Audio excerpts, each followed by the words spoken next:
Hey y'all, this is Audrey Nat with Cooking Couture Atlanta. Hey honey. Listen, let me just let me tell you something.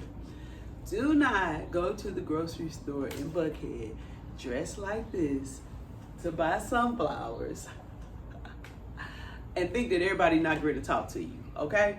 Cause it was like I had on a costume that said, "Come and talk to me.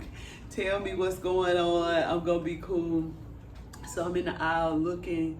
I think I was looking at some spices. So everybody asking me their opinion, and it was so funny. It was hilarious, and it was a blessing.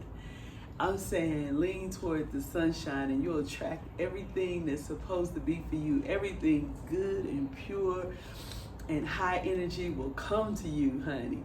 And dress how you feel. I feel like a sunflower. I am officially a sunflower child, honey. And so I'm dressing like a sunflower. I want to spread rays of sun everywhere I go. I'm really happy.